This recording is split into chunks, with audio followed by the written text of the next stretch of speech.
हाँ hello friends, आज हम आपको दिखाने जा रहे हैं कि आपको बीपीएससी टीआरई 3 का जो पदस्थापन पत्र मिलेगा, विद्यालय पदस्थापन पत्र, जिसको लेकर आप जाएंगे स्कूल में ज्वाइनिंग के लिए, वो किस तरह का होगा, उस पर क्या क्या चीज़ें लिखी होंगी, क्या क्या डेट्स वगैरह लिखी होंगी।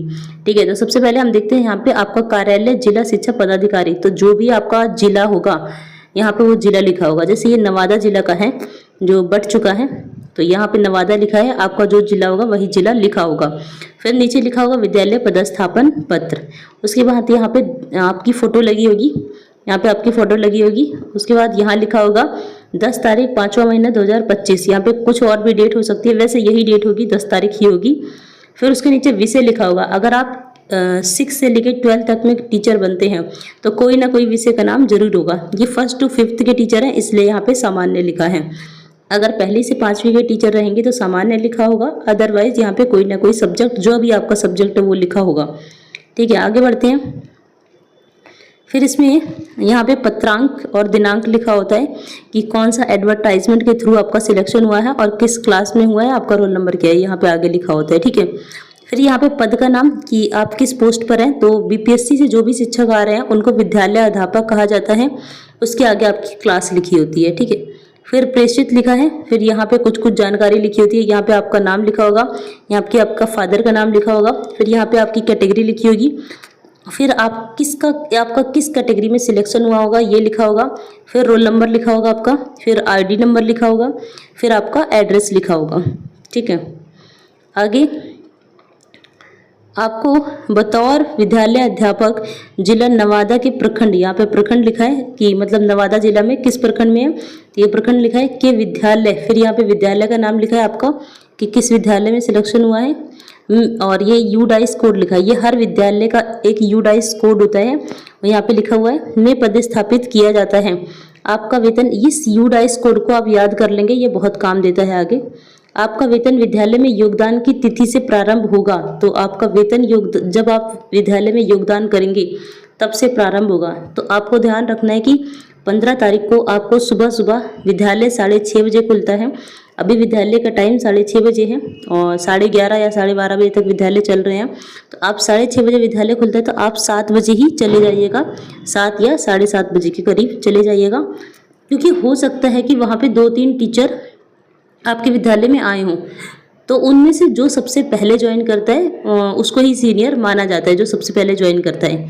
तो आप सबसे पहले पहुंच जाइएगा, मेरी सलाह यही रहेगी पर्सनली।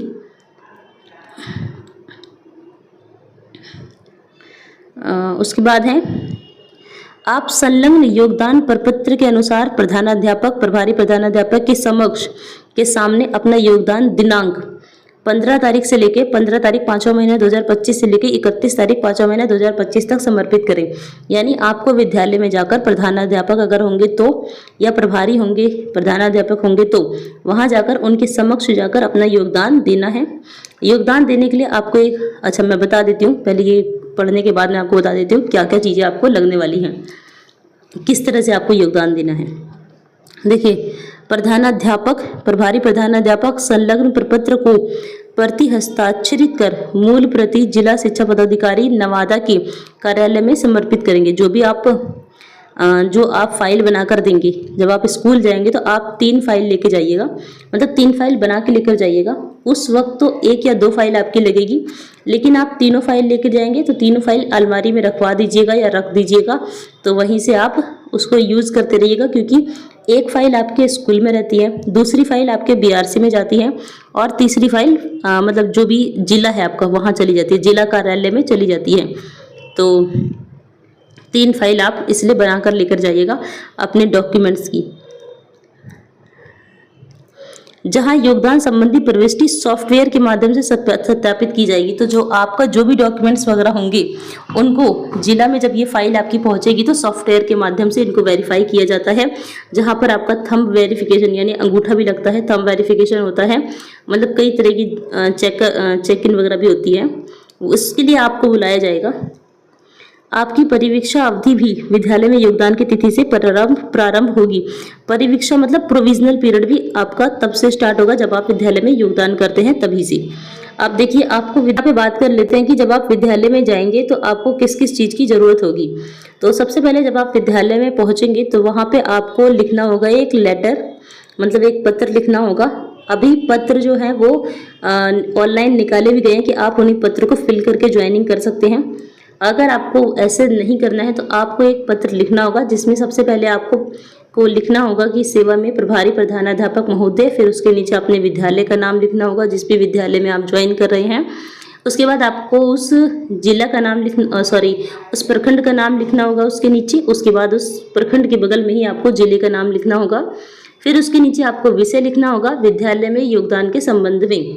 फिर आपको लिखना होगा महोदय। फिर सविनय निवेदन यह है कि मैं इस पत्रांक और इस दिनांक के तहत विद्यालय अध्यापक के पद पर, अब जो भी आपका क्लास है, कक्षा 6 to 8 या 9 10 या जो भी है, में विषय, जो भी आपका विषय होगा, अंग्रेजी, हिंदी, इंग्लिश, साइंस में के पद पर ज्वाइन यानी अपना योगदान देने के लिए आपके समकक्ष उपस्थित हूँ।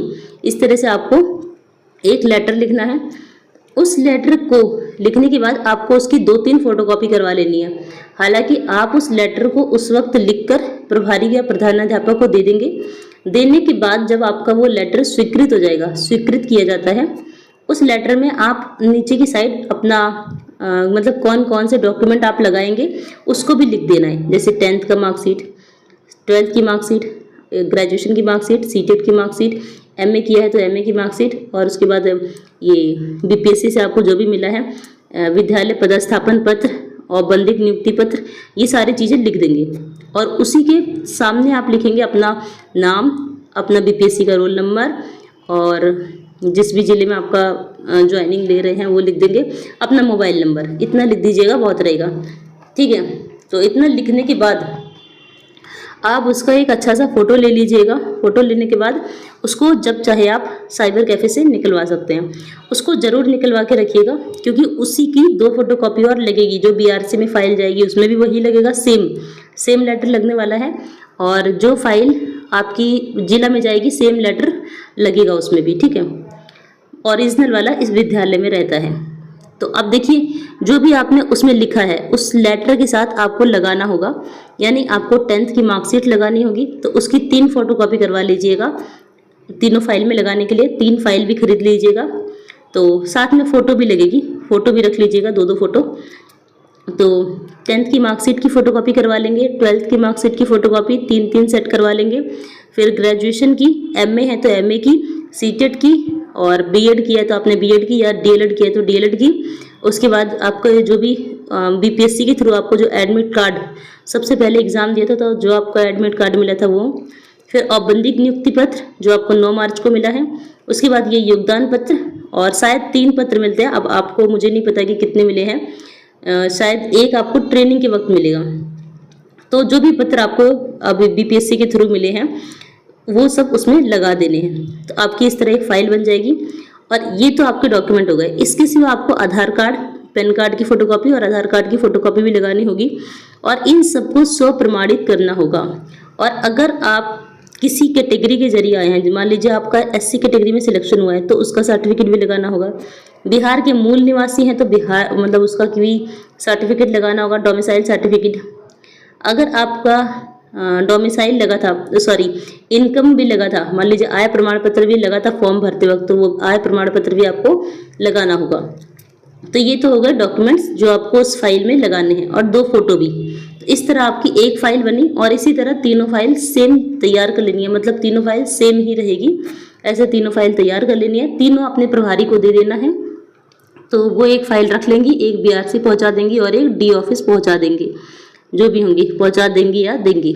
ठीक है, और नहीं भी पहुंचाते हैं तो फिर रखी रहेगी ऑफिस में, जब भी ज़रूरत पड़ेगी तो आप उनसे लेकर आप भी आगे पहुंचा, मतलब कि जब भी मांगा जाएगा तो आप दे सकते हैं। स्कूल में रहेगी तो ढूंढना नहीं पड़ेगा, रखी हुई है बस उठा के दे दिया। ठीक है, तो ये जानकारी थी। अगर कोई डाउट रह जाता है तो यू कैन कमेंट मी।